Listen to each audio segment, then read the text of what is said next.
오늘은 수요 말씀 기도회 2023년 6월 21일입니다. 룻기 공부 계속하고 있는데요. 룻기는 전체적으로 이스라엘과 교회, 예수 그리스도에 대해서 우리에게 깨우쳐 주시는 3000년 전의 예언의 말씀입니다. 사사 시대와 왕정 시대 그 사이에 룻기가 기록되었고요. 오늘은 제3과 떠나는 오르바, 매달리는 룻, 두 며느리죠. 시어머니 나오미 이제 다 세 분이 다 그 남편을 잃고 과부가 되었습니다. 그래서 나오미가 베들레헴으로 떠나는데 자부 오르바는 이제 떠나고요. 룻은 그 어머니와 같이 가겠다고 하는 그런 내용이 되겠습니다. 여기서 우리가 세 가지 교훈을 이제 오늘 살펴보려고 합니다. 지난주까지 우리가 그 사람 이름에서도 이 비유를 찾아낼 수가 있어서 상징성 비유. 엘리멜렉 남편은 나오미의 남편이죠. 하나님은 왕이시다는 뜻이에요. 엘리가 하나님, 멜렉이 왕이란 뜻이에요. 이게 아비멜렉 할 때 멜렉은 아브니까 아버지죠. 아버지는 왕이다. 뭐 이런 뜻이 되겠고 뭐 중요하지 않습니다. 그 아비멜렉은 당시 블레셋의 왕들 이름을 아비멜렉이라고 불렀다 그래요. 어쨌든 뭐 엘리멜렉은 하나님 왕이시다. 그래서 하나님을 상징한다 보죠. 그러니까 엘리멜렉이 죽었다는 것은 하나님이 떠났다, 사라졌다, 하나님을 잃어버렸다, 하나님의 실종 시대를 말합니다. 나오미는 이스라엘 그리고 말론 두 아들이죠. 여기 또 기론도 나오죠. 말론은 허약한 자, 사사시대를 말하고 기론은 병약한 자, 왕정시대. 우리 다 공부한 겁니다. 그래서 말론의 부인이 룻이었고 기론의 부인이 오르바였는데 룻은 나오미의 친구가 되죠. 길동무가 됩니다. 그 이름도 이런 뜻이 있고 오르바는 이제 목덜미 뒤, 등 뒤. 이제 어머니 나오미를 뒤로 하고 등을 보이고 떠나게 되죠. 여기서 빨리 지나가도록 하죠. 지난주는 좀 30분 정도의 시간이 걸렸는데 오늘은 빨리 마치도록 하고 세 가지 교훈을 오늘 살펴보도록 합니다. 여기 이제 우리 같이 읽겠습니다. 나오미가 두 며느리에게 이르되 너희는 각기 너희 어머니의 집으로 돌아가라. 너희가 죽은 자들과 나를 선대한 것 같이 여호와께서 너희를 선대하시기를 원한다. 8절 말씀인데 나오미가 어떻게 생각하면 다 이 세 시모와 두 며느리가 다 착한 분들이에요. 그래서 어머니도 가만히 같이 베들레헴으로 돌아가려고 생각해 보니까 과부 세 사람이 이렇게 그 고향 땅을 밟는 것이 너무 한심해 보였던 것 같아요. 비참해서 야 아들아 너희들은 그냥 너희 집으로 가라. 그런데 이 나오미의 큰 실수죠. 이제 성경에서 룻기에서 특별히 나오미가 자부들을 도로 돌려보내는 것이 어떻게 생각하면 주석가 혹은 유대 랍비들도 나오미의 실수였다 이제 그렇게 말을 하고 있습니다. 왜냐하면 그 모압 땅으로 그 이방 신을 섬기는 곳으로 두 며느리를 다시 돌려보낸다는 것은 하나님을 믿는 나오미로서 여호와 하나님을 믿는 나오미로서 해야 될 일은 아니죠. 사실은 모압 땅까지 찾아간 것도 이런 사사시대 왕정시대의 그 허약한 모습을 신앙의 병약한 모습을 보여주는 것이기도 하지만 나오미가 이렇게 자부들을 위해서 인간적으로 하는 말이지만 영적으로는 잘못된 말이다 하는 겁니다. 자, 6절에서 모압 땅 떠날 결심, 7절에서 길을 떠나, 그리고 8절에서 돌연, 8절이죠. 돌연 얘야 너희들 각자 집으로 돌아가라. 이건 나오미가 인간적으로 돌아가라 한 것이지 영적으로 신앙적으로는 잘못된 일이다 하는 것을 우리가 알 수 있어요. 자, 이런 일을 통해서 우리가 세 가지 교훈을 찾아보는 오늘 첫 번째 룻과 오르바의 증손자. 자, 룻 이제 우리 결과적으로는 알지만 룻은 어머니를 따라서 베들레헴으로 갔어요. 그래서 룻이 낳은 자식이 다윗입니다. 증손자죠, 다윗. 그런데 오르바는 어떻게 됐습니까? 결과적으로 그 베들레헴으로 가지 않고 모압 땅으로 갔어요. 그래서 누구를 만납니까? 르바임 후에 거인족 블레셋 남자와 결혼했다. 이게 우리 성경에는 기록되어 있지 않지만 이제 유대 랍비 책이라든지 이제 다른 데서는 이렇게 주석을 하고 있어서 저도 이거 이번에 처음 알은 거예요. 오르바의 증손자가 골리앗이다. 놀라운 일이죠. 룻은 보아스를 만나죠. 여기까지 우리 다 잘 알죠. 그래서 오벳이라는 아들을 낳아 어머니 시모에게 그 품에 어머니 나오미의 품에 오벳을 안겨줍니다. 어머니가 너무 좋아서 내 아들을 내가 품었구나 이제 그런 말도 했는데 자 다윗의 아버지가 되는 이새를 낳고 그러니까 손자, 고손자, 증손자가 돼요. 다윗이 룻의 증손 할머니죠. 룻은 이런 다윗 계열의 룻이 그 한 몫을 하고 있습니다. 베들렘 어머니 따라서 베들렘으로 돌아가서 다윗을 낳은 거예요. 모압 여인이었지만 그러나 오르바 같은 여인이 모압 여인이지만 그래요. 시모님 저는 다시 내 고향 땅으로 모압 땅으로 가겠습니다. 그래서 거기서 블레셋 남자를 만나 이스비 바르실레 그리고 증손자 골리앗을 낳은 가대 거인이죠. 다윗과 골리앗의 그 경쟁 구도가 바로 룻과 오르바에게서부터 나타난다. 이게 첫 번째 교훈입니다. 자, 우리는 어떻게 해야 되겠습니까? 우리는 어떤 후손을 보아야 되겠습니까? 뭐 이건 교훈적인 아주 중요한 내용이라 할 수 있습니다. 룻처럼 하나님을 쫓아가고 그 어머니가 믿는 하나님을 쫓아갔을 때 다윗을 낳는 역사. 그래 인간적으로 모압 땅에 남아야 되겠다는 오르바. 결국은 골리앗을 낳고 만다. 이게 우리 첫 번째 얻는 교훈이에요. 그리고 이 새로운 사실이죠. 예, 저도 신학교에서 이거 배우지 않았어요. 그리고 제가 이번에 중요한 책을 연구하면서 알게 된 사실이에요. 그래서 여러분 제가 이 교재를 가지고 공부하고 있거든요. 그러니까 뭐 제가 여러분들 대신 공부해서 이렇게 가르쳐 주는 겁니다. 유대적 관점으로 본 룻기. 제목은 유대적 관점으로 본 룻기. 3000년 전 예언이 깨어나다. 그렇게 돼 있어요. 다이앤 맥닐이라고 하는 분이 지은 것입니다. 자, 두 번째 교훈은 뭐냐? 두 번째 교훈은 우리 손에 쟁기를 잡고 뒤를 돌아보지 말라. 이게 예수님이 하신 말씀이기도 합니다. 누가 손에 쟁기 잡고 뒤를 돌아봤습니까? 뒤를 돌아본 사람들이 그 소돔과 고모라 성 멸망할 때 롯의 아내가 뒤돌아봤다가 망하게 되었죠. 소금 기둥으로. 그처럼 예수님께서 누가복음 9장 62절에 예수께서 이르시되 손에 쟁기를 잡고 뒤를 돌아보는 자는 하나님 나라에 합당하지 아니하다 그랬습니다. 농부들이 쟁기를 잡는데 앞을 봐야지 그냥 똑바로 이렇게 쟁기질을 할 수 있지 뒤를 돌면 삐뚤삐뚤 쟁기질을 할 수가 없다는 거죠. 하나님 나라에 우리가 향해서 갈 때 자꾸 뒤돌아보고 자꾸 벽길로 보고 하지 말라는 주님의 말씀이죠. 자, 우리가 여기서 이름이 다 상징이 있다고 그랬잖아요. 근데 룻은 교회를 상징한다고 할 수가 있어요. 그 나오미는 이스라엘을 상징하고 제가 계속 반복할 테니까 지금은 잘 머리에 들어오지 않더라도 계속해서 이 룻기를 마칠 때는 우리가 완전히 다 알게 될 것입니다. 오르바는 세상을 향해서 이제 나간 것이죠. 자, 일단은 진도를 나가겠습니다. 오르바는 모압을 버릴 수가 없었다. 그렇죠. 믿음의 삶보다는 현실의 삶을 선택한 것이다.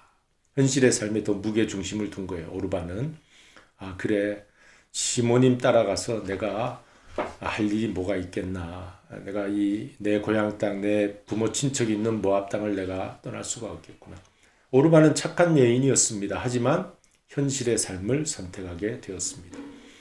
읽겠습니다. 그들이 소리를 높여 다시 울더니 오르바는 그의 시어머니에게 입맞추되 룻은 그를 시모님 나오미를 어떻게 했다고요?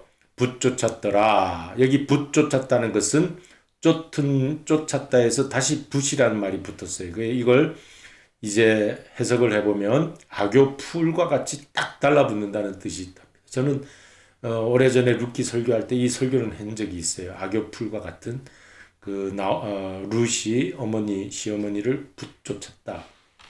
네. 그리고 룻은 쟁기를 이제 잡은 거죠. 그렇지만 얼굴은 베들레헴을 향하고 목표를 향한 거예요. 베들레헴 메시아가 나실 곳 얼굴을 향하고 그 뒤가 모압이죠. 뒤가 모압 세상의 신으로부터 영원히 등을 돌렸다. 그런데 오르바는 베들레헴을 바라보지 않고 메시아를 바라보지 않고 세상 현실이 중요해하고 오르바가 떠남으로 골리앗 같은 거인, 좀 무시무시한 골리앗 거인을 낳게 되죠. 읽겠습니다. 룻이 이르되 내게 어머니를 떠나며 어머니를 따르지 말고 돌아가라 강권하지 마옵소서.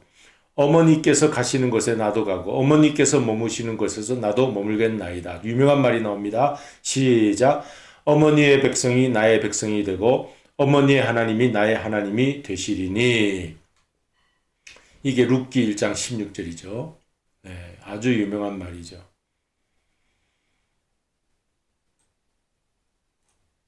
네. 자, 그래서 이제 세 번째 교훈, 이스라엘과 교회의 연합이라는 겁니다. 자, 이게 나오미는 룻을 붙쫓았다는 것 우리 생각하면서 사도 바울이 로마서 11장에 참감람나무와 돌감람나무가 접붙임 받는 것에 대한 교훈을 우리에게 주고 있습니다. 이 복음이 지금 이방인에게 가 있지만 사실은 참감람나무인 이스라엘이 뿌리다. 뿌리고 그 뿌리에 가지가 올라와서 거기에 접붙인 것이 이방인이다. 돌감람나무다. 하나님이 이스라엘을 잠시 버린 것 같이 보이고 이방인에게만 하나님이 이제는 복음을 전하시는 것 같아도 그렇지 않다. 너희 이스라엘이여 참감람나무. 사도 바울입니다. 사도 바울은 이스라엘 사람이었잖아요. 참 우리는 참 감람나무이다. 이게 로마서 11장이에요. 9장, 10장, 11장이 이제 이스라엘에게 주는 교훈의 말씀이거든. 로마서에서 비록 복음이 이방인에게 지금 1장부터 8장까지는 이방인에게 복음이 전해졌지만 그러나 9장, 10장, 11장에 와서 너희 이스라엘아 절대 실망하지 말라. 너희는 참 감람나무이고 지금 같은 뿌리에 접붙임 받은 감람나무가 된 그래서 돌감람나무라고 부르는 저들이 이방인인데 이게 서로 하나가 돼야 된다. 이런 뜻으로 사도 바울이 로마서에 기록하고 있습니다. 그래서 나옴이라고 하는 이스라엘은 룻이라고 하는 이제 교회, 이스라엘과 교회로 이렇게 얘기합니다. 상징적으로. 왜냐하면 룻은 이방 여자였잖아요.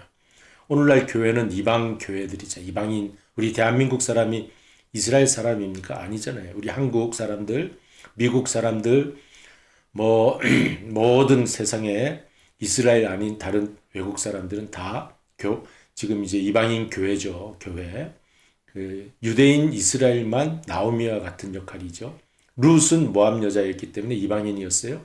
그러니까 오늘날 우리 이스라엘 아닌 다른 나라에서 믿는 사람을 이 룻과 같다. 이게 교회라고 그래요.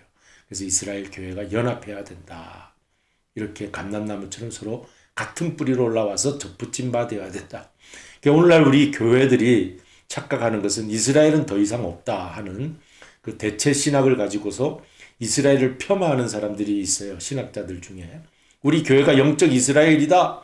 우리가 이제는 제2의 이스라엘이다 이러는데 그러나 하나님은 이 역사적인 저 팔레스타인에 지금 살고 있는 이스라엘을 다 모으시잖아요. 알리아 운동을 통해서 모으시고 지금은 1948년에 독립하여 이제 연한 가지가 나는 무화과 나무 잎사귀가 연한 가지가 나는 그런 마지막 때가 됐습니다. 그러니까 오늘날 교회는요. 우리 한국 교회는 특별히 이스라엘로 들어가서 메시아닉 주 예수님을 믿는 유대인들이 많이 일어나도록 이런 연합하는 운동, 회복의 운동 그런 운동을 해야 되는 것입니다.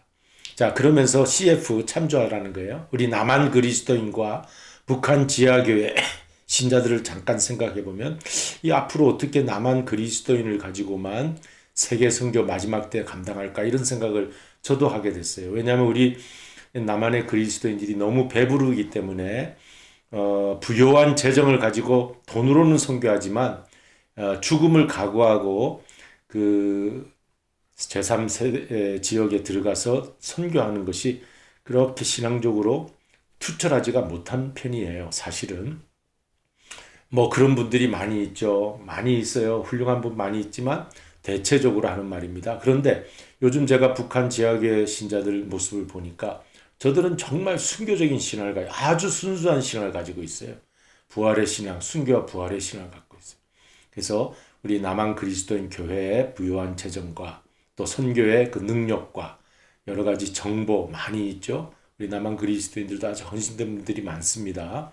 그런 헌신된 이 재정들을 가지고 정말 투철한 순수한 순수 복음, 십자가와 부활의 그 순수 복음을 가진 북한 탈북민들 지하 교회 신자들하고 한 10년, 20년 후에 이게 합해지면 시너지 효과가 나타나서 마지막 때 세계 선교를 감당할 수 있겠다. 이건 제가 잠깐 생각해 본 겁니다.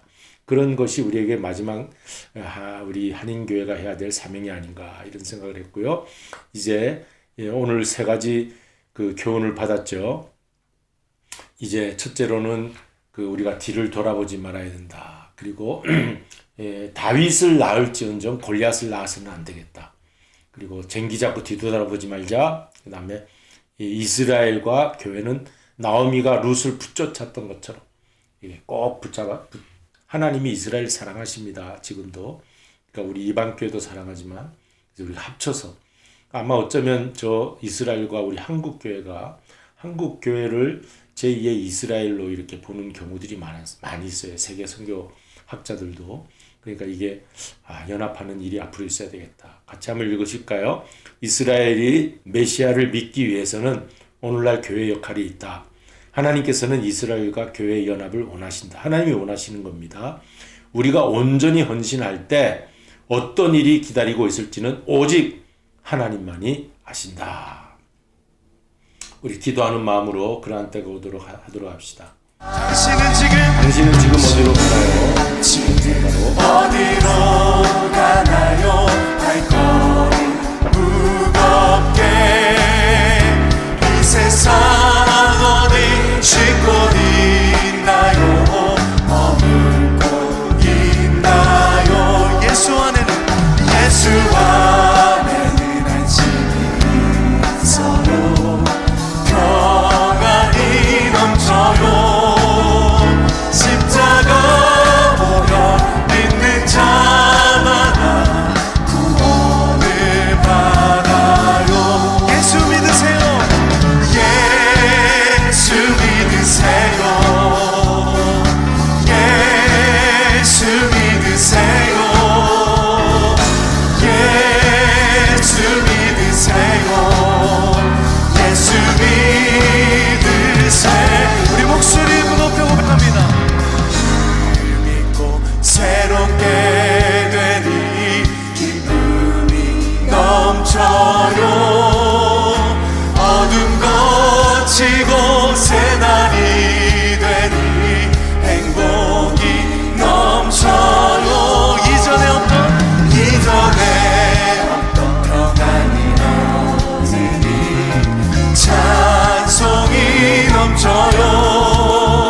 색소는 기쁨 전해주어요.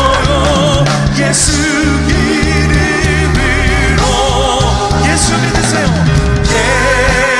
예수 믿으세요. 예수 믿으세요. 예수 믿으세요. 예수 믿으세요. 예수 믿으세요. 예수 믿으세요. 예수 믿으세요.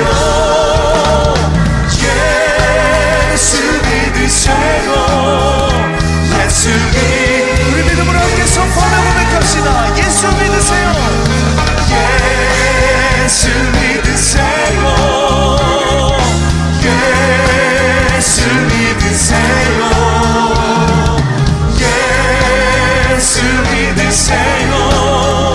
예수 믿으세요. 할렐루야. 우리에게 그 놀라운 은혜와 사랑을 주신 하나님께 감사와 영광의 박수를 올리며 나아갑니다. 우리 기도하시겠습니다. 하나님 아버지, 저희들이 룻기를 읽을 때 옛날 가정 이야기요 또 사랑의 이야기인 줄만 알았는데 참으로 이스라엘과 교회에 관한 구속사적인 하나님의 놀라운 신비가 담겨 있는 예언의 책인 것을 다시 한번 깨달으면서 우리가 앞으로 계속 교훈받을 수 있게 하여 주옵소서. 우리는 다윗 계열에 있을지언정 골리앗 계열로 있지 않게 하여 주옵시고 손에 쟁기 잡고 뒤돌아보지 않고 이스라엘과 교회가 마지막 연합하여 세계 선교 완성되는 그날이 이루어질 때까지 오늘 우리도 헌신하여 주님의 뜻을 이룰 때 하나님이 하시는 일을 바라볼 수 있게 하여 주시옵소서. 감사드리며 예수님의 이름으로 기도하옵나이다. 아멘. 하늘에 계신 우리 아버지여 이름이 거룩히 여김을 받으시오며 나라의 임하옵시며 뜻이 하늘에서 이룬 것 같이 땅에서도 이루어지이다. 오늘 우리에게 일용할 양식을 주옵시고 우리가 우리에게 죄 지은 자를 사하여 준 것 같이 우리 죄를 사하여 주옵시고 우리를 시험에 들게 하지 마옵시며 다만 하게 싸우옵소서. 나라와 권세와 영광이 아버지께 영원히 싸움나이다. 아멘.